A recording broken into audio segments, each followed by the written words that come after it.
कृष्णा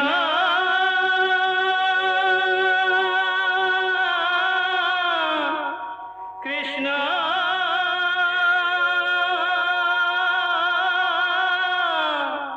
हरे कृष्णा हरे हरे।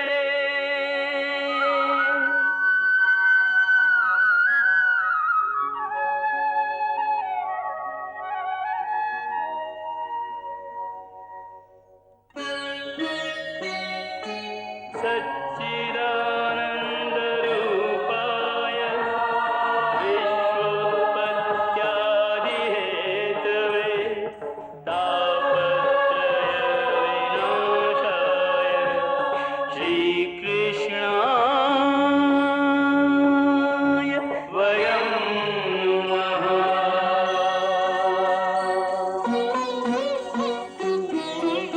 श्रीकृष्ण गोविन्द हरे मुरारे, हे नाथ नारायण वासुदेव। हरे कृष्ण राधे राधे कृष्ण कृष्ण कृष्ण राधे कृष्ण राधे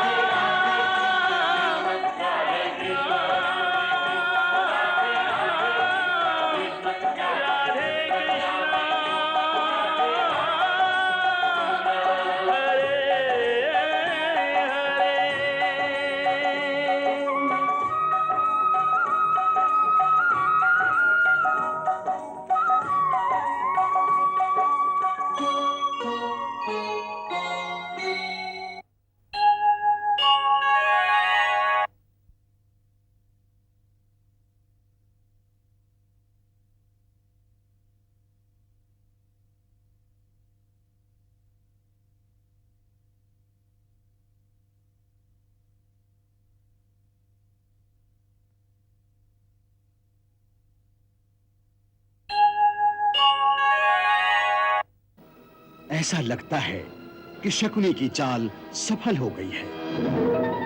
वारणावत के प्रजाजनों की बड़ी इच्छा है कि तुम अपने चारों भाइयों को भी अवश्य साथ लेकर आओ।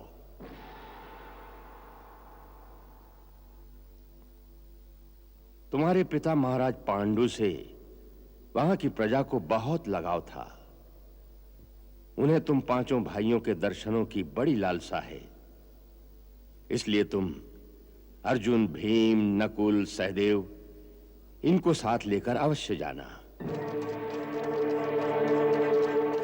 भीम, अर्जुन, नकुल और सहदेव शत्रु की इस चाल से बेखबर अपनी माता के साथ वारणावत की ओर प्रस्थान कर रहे हैं।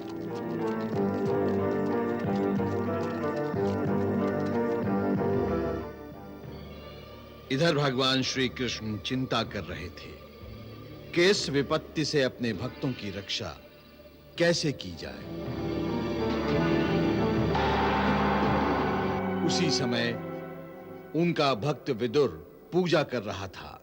तभी उसके पास एक बड़ा रहस्यमय संदेश पहुंचता है।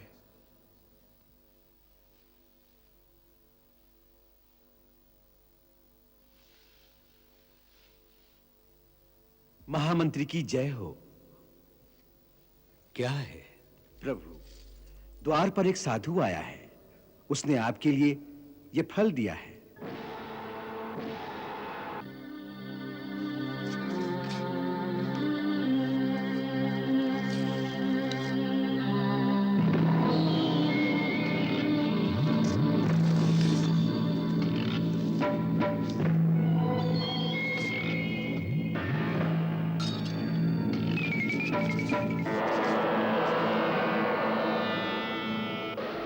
शिव मंदिर के पीछे वट वृक्ष के नीचे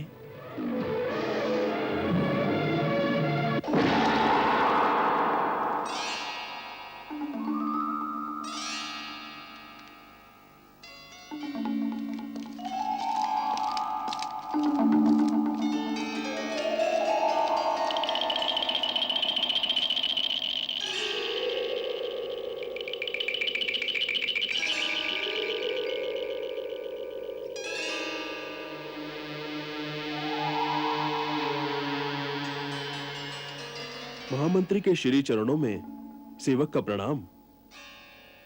क्या बात है वज्रदत्त, ऐसी क्या भीषण समस्या आन पड़ी कि तुम्हें इस भेष में आना पड़ा? क्षमा करें प्रभु, परंतु बात ही ऐसी है। समस्या नहीं, संकट आ पड़ा है प्रभु, महान संकट आ पड़ा है। संकट? हाँ, और इस बार षड्यंत्र इतना गहरा है कि मुझे डर है कि इस समय वे लोग आपकी प्रत्येक गतिविधि पर भी नजर रखे होंगे। इसीलिए मैं आपसे मिलने आपके भवन में अंदर नहीं आया। परंतु वो षड्यंत्र क्या है? पांचों पांडवों की एक साथ हत्या।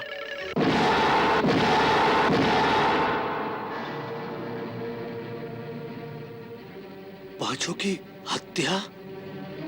जी, और दुर्भाग्य से शकुनी की चाल इस पर ऐसी ठीक पड़ी है कि पांडव इस समय अपनी चिता की ओर स्वयं ही चले जा रहे हैं। क्या कह रहे हो? यह सत्य है प्रभु। वारुणावत में पुराने राजमहल की मरम्मत के बहाने संपूर्ण घर लाख का बना दिया गया है और पहली रात ही उस लाक्षागृह को आग लगा दी जाएगी।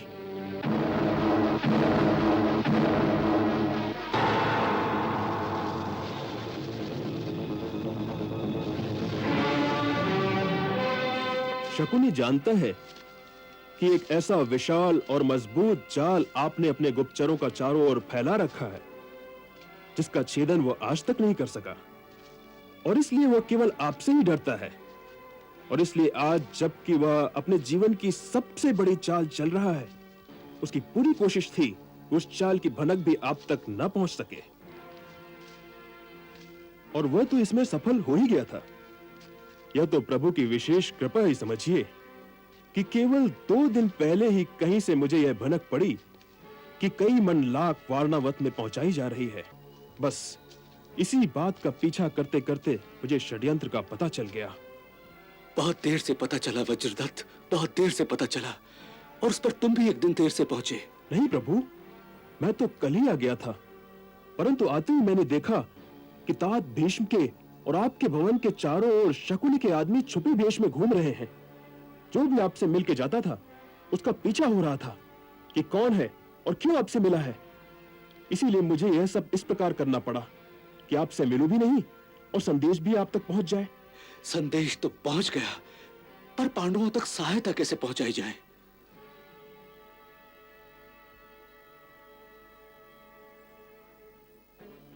तुम्हारे कथनानुसार शकुनी के आदमियों ने तातश्री के महल को भी घेर रखा होगा। जी, इसका अर्थ है कि इस समय परामर्श के लिए उनके पास जाना भी बुद्धिमानी नहीं होगी। बिल्कुल नहीं।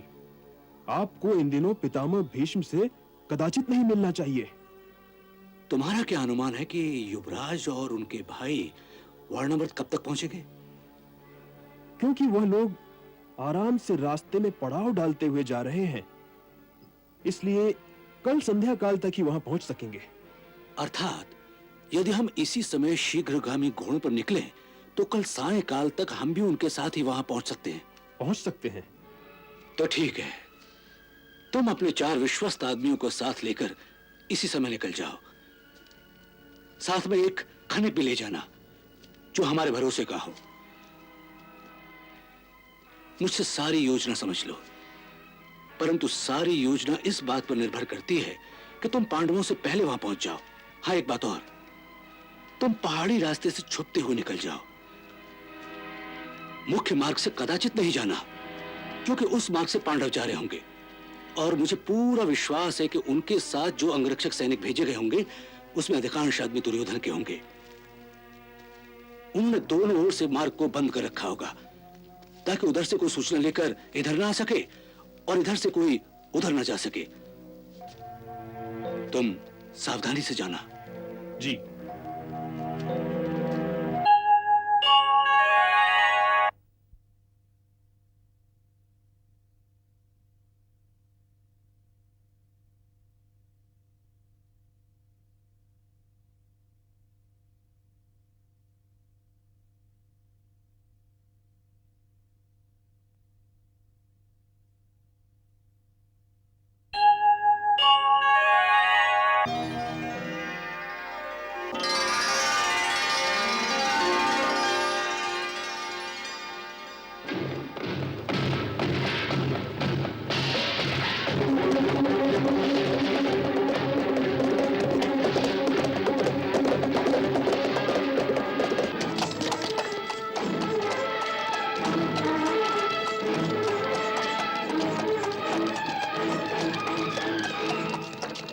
सेना नायक, सूर्यास्त होने वाला है।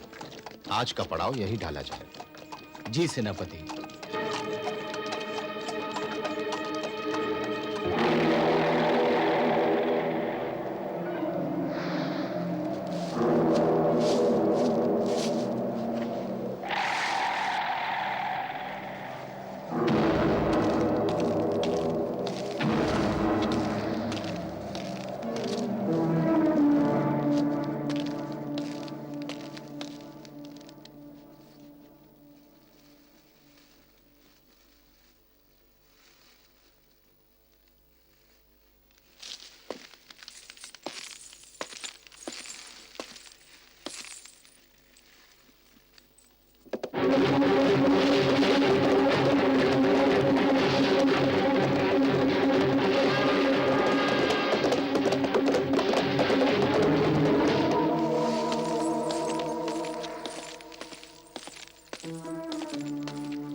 क्या सोच रहे हो अर्जुन? मैं सोच रहा हूं भैया कि हम सबका इस प्रकार इकट्ठे वारणावत जाना कहां तक उचित है। मैं समझा नहीं। हम सब तो स्वयं ही बड़े भैया के साथ जाना चाहते थे। हां, आप ठीक कहते हैं कि वैसे तो हम स्वयं वारणावत जाना चाहते थे, परंतु क्या? परंतु ये कि हम कहते और वो आज्ञा देते तो बात और थी। किंतु हुआ यह है कि यह प्रस्ताव स्वयं उन्हीं की ओर से आया है कि हम पांचों भाई एक साथ वारणावत जाएं। इसमें सोचने की क्या बात है? सोचने की बात है भैया कि हम पांचों को राजधानी से एक साथ बाहर निकालने में कहीं किसी की कोई गुप्त योजना तो नहीं? इसमें क्या गुप्त योजना हो सकती है? कुछ भी हो सकती है। जब हम पांचों राजधानी से बाहर होंगे तो राजधानी के अंदर कोई भी षड्यंत्र रचा जा सकता है। षड्यंत्र? हां, षड्यंत्र। देखो, माताजी भले ही महाराज की कितनी भी प्रशंसा करें कि वो बड़े उदार हैं, बड़े भैया को युवराज बनाकर उन्होंने ऐसा कार्य किया है जिसकी प्रशंसा की जानी चाहिए, परंतु मैं ऐसा नहीं मानता कि उन्होंने बड़ी उदारता से यह कार्य किया है। वो तो पितामह भीष्म और गुरु द्रोण का इतना दबाव था कि उन्हें यह घोषणा करनी पड़ी। अन्यथा ये तो सब जानते हैं कि अपने पुत्रों के लिए उनके मन में इतना मोह है कि उनके लिए वो कुछ भी उचित अनुचित कार्य कर सकते हैं। इसीलिए सोचता हूं कि ये जो स्वयं उन्होंने कहा है कि पांचों भाई एक साथ जाओ, तो इसके पीछे कहीं शकुनी, दुर्योधन अथवा कर्ण का हाथ ना हो। क्या यह नहीं हो सकता कि उन्होंने महाराज को बहका दिया हो कि वारणावत की जनता पांचों पांडवों के दर्शन करना चाहती है, इसलिए इन पांचों को वहां भेज दो?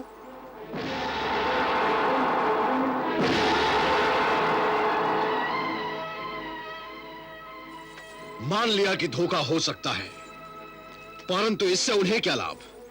क्या वो हमें एक साथ राजधानी के बाहर भेजकर स्वयं राजधानी पर कब्जा करने की सोच रहे हैं? हां, बिल्कुल यही बात हो सकती है भैया, बिल्कुल यही बात।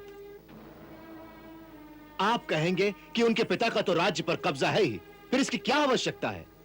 परंतु मैं तो यह कहता हूं कि अब पिता भी उसके रास्ते का कांटा बन गया है, वो उन्हें भी रास्ते से हटा देगा। अर्थात वो पिता की हत्या कर देगा? नहीं नहीं अर्जुन, वो महाराज की हत्या नहीं कर सकता। हत्या की क्या आवश्यकता है भैया? हत्या की क्या आवश्यकता है? वो तो केवल उन्हें सिंहासन से हटाकर स्वयं सिंहासन पर बैठ जाएगा।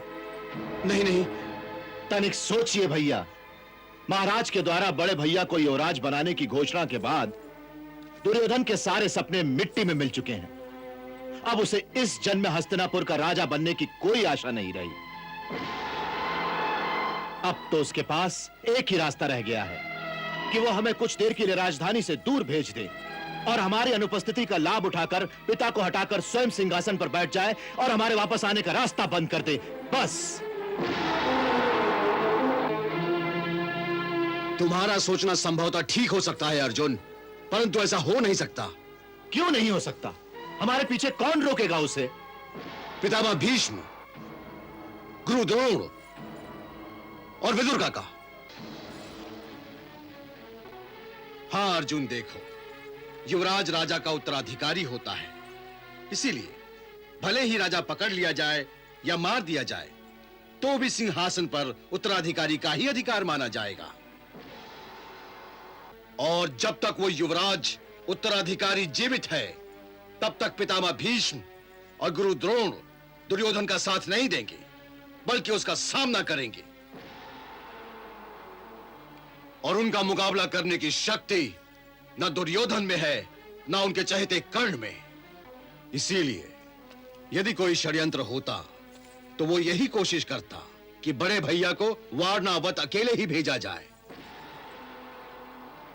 ताकि उनकी सुरक्षा के लिए हम में से कोई उनके साथ ना हो। और फिर राजधानी से दूर तो अकेले युवराज के साथ कोई भी घटना घटित हो सकती है। इसीलिए जब तक युवराज जीवित है, तब तक अपने पिता को मारकर भी दुर्योधन राज्य नहीं पा सकता।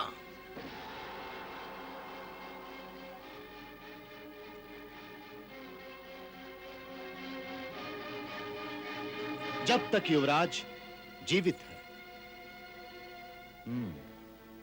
यह कहकर भैया आपने मेरी आंखें खोल दी हैं कि अब हमें युवराज के जीवन की प्रति क्षण चिंता करनी चाहिए। इसीलिए आज हमें यह प्रण लेना चाहिए कि हम कभी भी कहीं भी बड़े भैया को अकेला नहीं जाने देंगे। उनकी सुरक्षा का भार आज से हम दोनों पर होगा। अवश्य।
ये नकुल का कक्ष है। जी।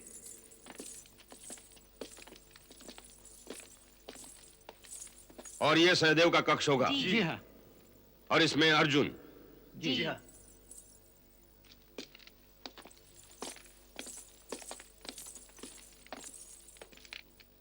और ये भीम का निवास होगा। जी।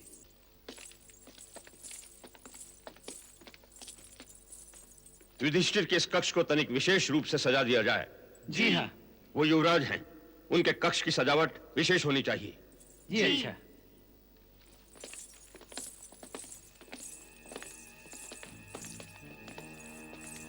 उसी तरह महारानी कुंती के इस कक्ष की सजावट विशेष रूप से होनी चाहिए। जी। तुम सौरंध्री के भेष में उनकी सेविका बनकर साथ रहोगी। जी। और तुम पांचों देहाती सेवकों के भेष में एक एक राजकुमारों की सेवा में रहोगे। जी हाँ। और हाँ, सोने से पहले रात को पीने के दूध में बेहोशी की बूटी पीसकर मिला देना, ताकि आग लगने तक वो लोग होश में ही ना आ सकें। और याद रखना, ये सारा काम पहली रात को पूरा हो जाना चाहिए। जी, हम भी याद रखेंगे और वो लोग भी याद रखेंगे।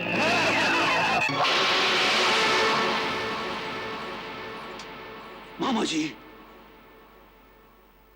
यदि विदुर को इस षड्यंत्र का पता चल जाए तो क्या होगा?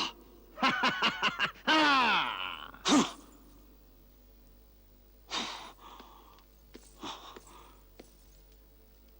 मैंने पूछा, यदि षड्यंत्र का पता चल जाए तो क्या होगा शकुनी मामा? भांजे, जब किसी बड़े काम के लिए आगे बढ़ो तो उसकी असफलता के बारे में कहना तो क्या, सोचना भी नहीं चाहिए। इससे अपशकुन होता है और मनोबल भी टूटता है। देखो, षड्यंत्र भी एक प्रकार का युद्ध है, जो तलवार से नहीं बल्कि बुद्धि से लड़ा जाता है, बुद्धि से। और बुद्धि के युद्ध में लड़ने वाले वीरों के भी वही नियम होते हैं जो तलवार से लड़ने वालों के होते हैं। हाँ।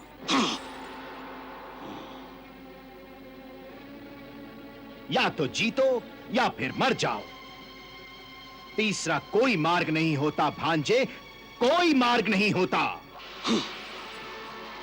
इसलिए किसी डर या संशय के कारण आधे युद्ध से पीछे हटना कायरों का काम होता है, वीरों का नहीं।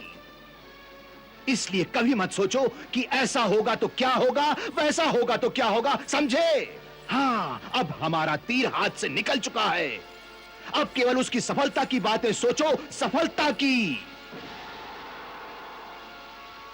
इस समय यह मत सोचो कि यदि विदुर को हमारी चाल का पता चल गया तो हम मात खा जाएंगे, बल्कि यह सोचो कि चाल की सफलता के पश्चात तुम्हारा राज्याभिषेक किस शान से होगा।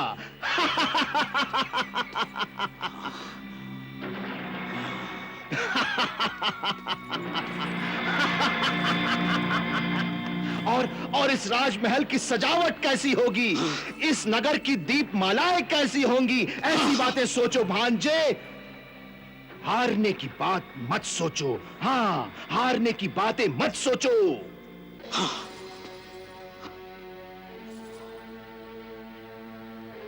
आपने ठीक कहा शकुनी मामा। एक बार युद्ध आरंभ हो जाने के बाद योद्धा को अपने मन में किसी भी प्रकार की शंका को स्थान नहीं देना चाहिए। और मैं भी यही मानता हूं। परंतु जो योद्धा युद्ध भूमि में अपने शत्रु की चाल पर नजर रखकर नहीं लड़ता, वो धोखा खा सकता है। इसलिए यह परम आवश्यक है कि शत्रु की हर चाल पे नजर रखी जाए और अपना पैंतरा शत्रु की चाल के अनुसार बदलते रहना चाहिए।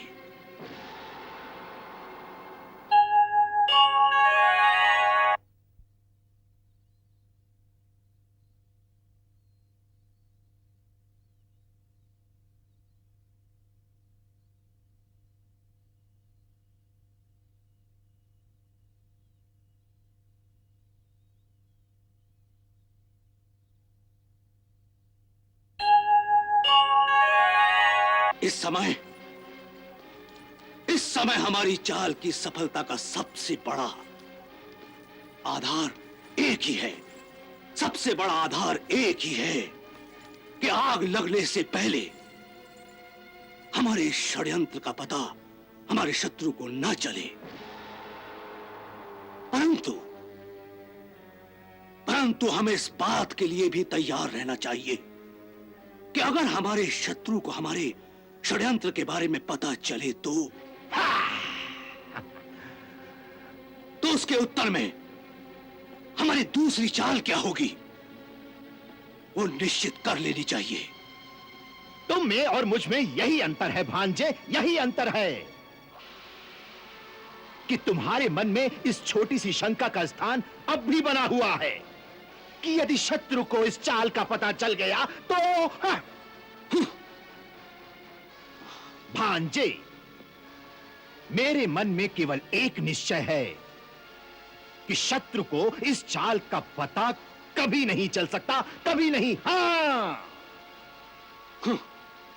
शकुनी मामा, यह मत भूलना कि विदुर के गुप्तचरों का जाल बहुत विशाल है और मेरा जाल उससे भी अधिक विशाल है भांजे, उससे भी अधिक। ये आपकी धारणा है शकुनी मामा, ये आपकी धारणा है जो केवल आपकी आशा के सहारे खड़ी है। जब तक धारणा सत्य की कसौटी पर खरी नहीं उतरती तब तक उसे सत्य नहीं मानना चाहिए शकुनी मामा, नहीं। यही राजनीति की पहली शिक्षा है, पहली शिक्षा। ये मेरी धारणा नहीं है गांधारी पुत्र, धारणा नहीं, बल्कि एक सत्य है, एक परम सत्य। हाँ, परम सत्य? हाँ, इसका प्रमाण? इसका प्रमाण है मुझे पल पल मिलने वाली वो सूचना कि किस समय कौन कहां है और क्या कर रहा है।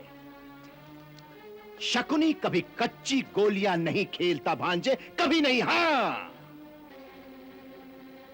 तुम क्या समझते हो कि इतना बड़ा षड्यंत्र रचकर मैं अपने राजमहल में चुपचाप बैठा विश्राम कर रहा हूं? नहीं, नहीं मेरे भांजे, नहीं। मेरे गुप्तचरों ने पितामह भीष्म, गुरु द्रोणाचार्य, गुरु कृपाचार्य और महामंत्री विदुर के निवास स्थानों को चारों ओर से घेर रखा है। कौन वहां आता है, कौन वहां से जाता है और कहां जाता है, उस पर प्रतिक्षण नजर रखी जा रही है, प्रतिक्षण। यदि विदुर को इस बात का पता चल गया होता कि उसके प्यारे पांचों पांडव अपने विनाश की ओर, अपनी चिता की ओर बढ़ते चले जा रहे हैं, बढ़ते चले जा रहे हैं, तो क्या वो बड़ी शांति से अपने घर में बैठा विश्राम कर रहा होता? नहीं।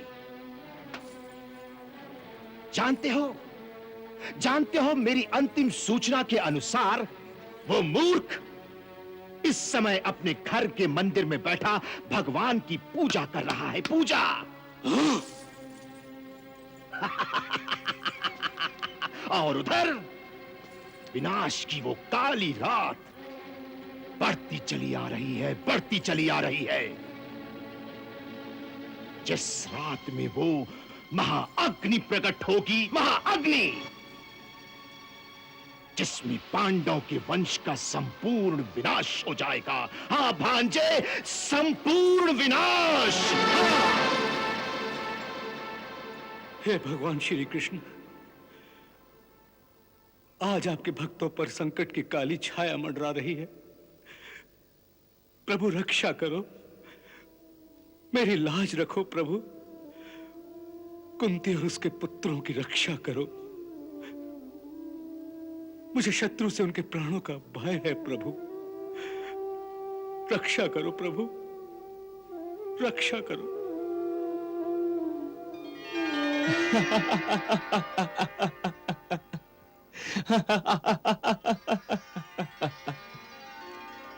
क्या हुआ? किस पर हंस रहे हो? हंस रहा हूं ये देखकर कि एक परम ज्ञानी भी कितनी जल्दी विचलित हो जाता है, जबकि वो ये अच्छी तरह जानता है कि जिसके साथ मैं हूं उसे भला किस बात का भय। ये सब तुम्हारी माया की लीला है, अच्छों अच्छों को नचा देती है। वो तो है।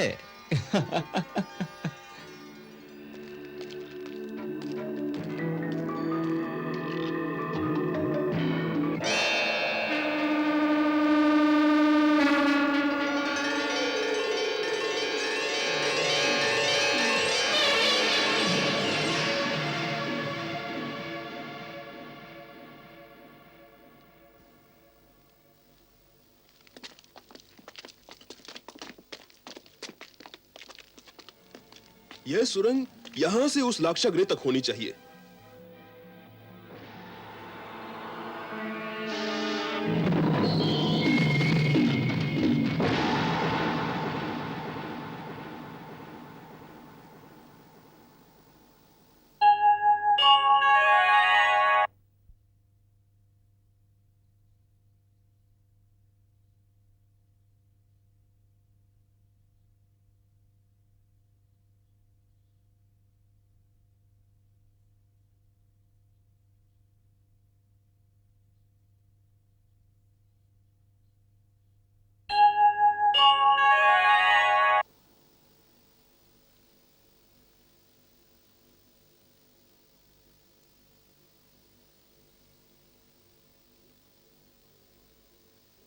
वे लोग जब उस घर को आग लगाएंगे तो उनके सैनिक अवश्य उस मकान को चारों ओर से घेर कर खड़े रहेंगे, ताकि यदि पांडव किसी तरह बाहर निकलने की कोशिश करें तो उनके सैनिक उन्हें मारकर वहीं आग में फेंक दें।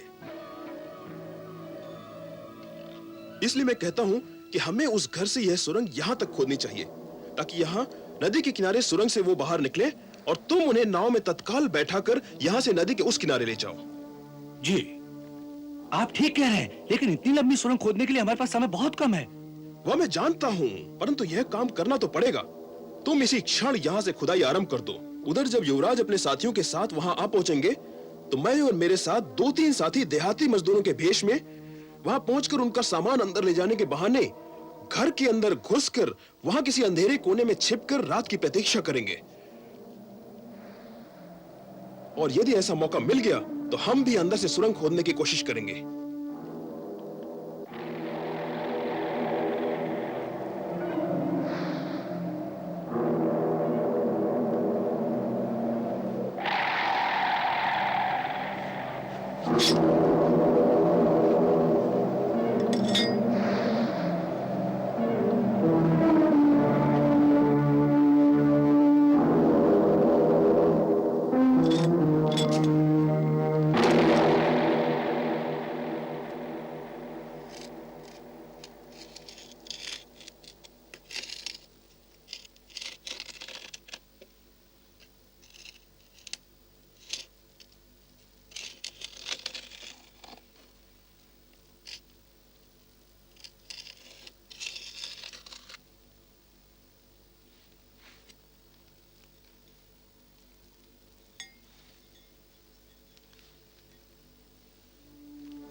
देखो, सुरंग की दिशा निश्चित कर लो।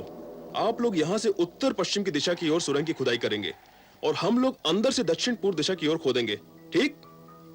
जी। तो श्री गणेश करें।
युवराज, ये आपका कक्ष है और ये सेवक आपकी सेवा के लिए हमेशा आपके साथ रहेगा।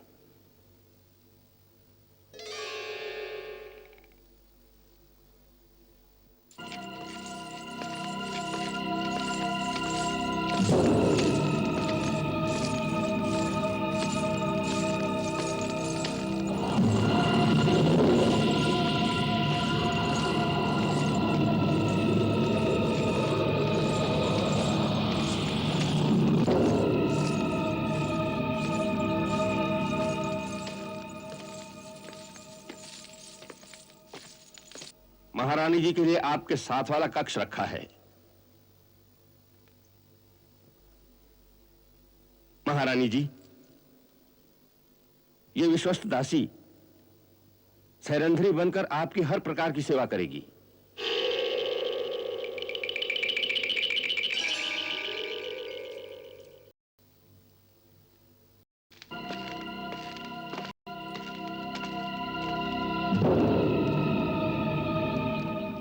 युवराज का सामान उधर रखना और महारानी जी के बक्से इस कक्ष में रखना।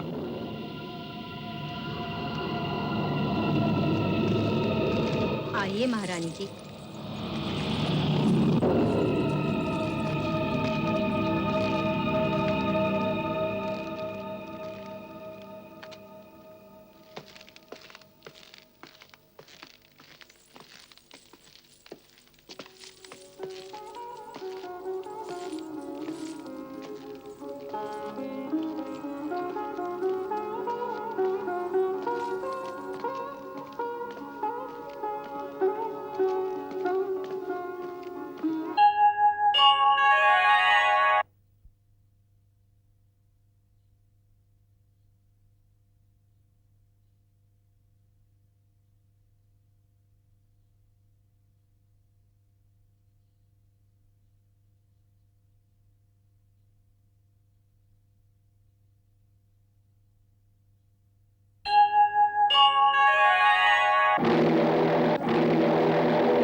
इसे उधर रख दो। जी महारानी जी।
हमारा कार्यक्रम क्या निश्चित किया गया है?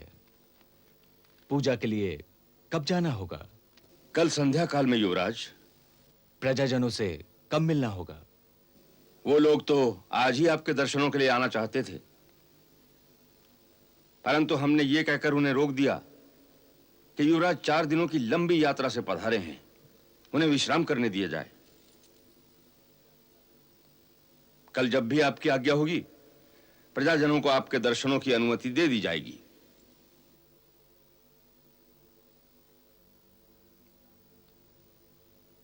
प्रातः संध्या वंदन के पश्चात जो कोई भी हमसे मिलना चाहे, हम उसका स्वागत करेंगे। पर देखिए, किसी को भी, चाहे वो छोटा हो या बड़ा, नगर सेठ हो या साधारण सेवक, किसी को भी हमसे मिलने में कोई रुकावट नहीं होनी चाहिए। राजभवन के द्वार सबके लिए खुले रहने चाहिए।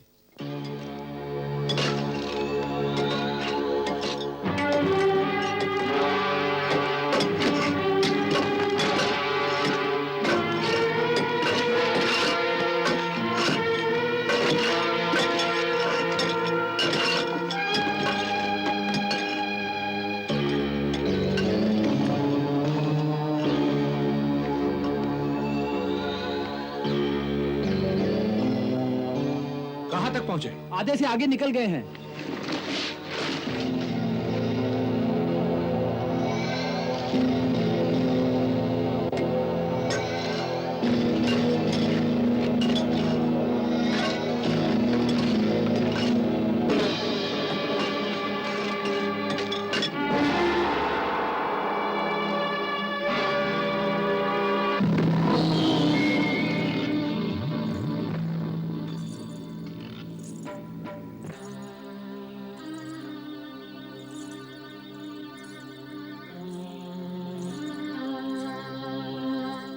जाओ सुरेंद्री, अब तुम भी विश्राम करो।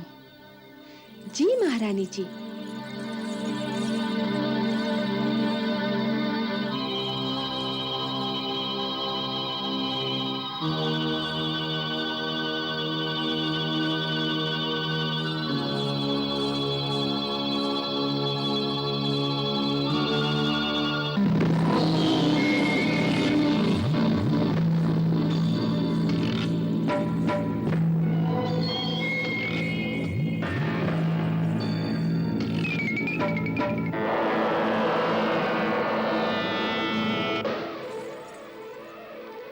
क्या बात है, बड़ी देर कर दी? वो बुढ़िया सो ही नहीं रही थी। मेरे तो हाथ थक गए उसके चरण दबाते दबाते।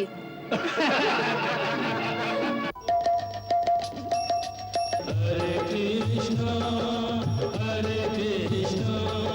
कृष्ण कृष्ण हरे हरे, श्री कृष्ण चरितम गुणानुवादम तत्प्रेरणा अहं करोमि, मम भावगीतं हृदयस्य प्रीतं त्वत्पद्मपादे समर्पयामि।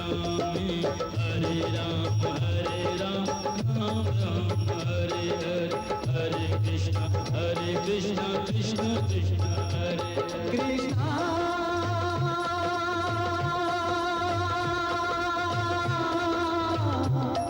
कृष्णा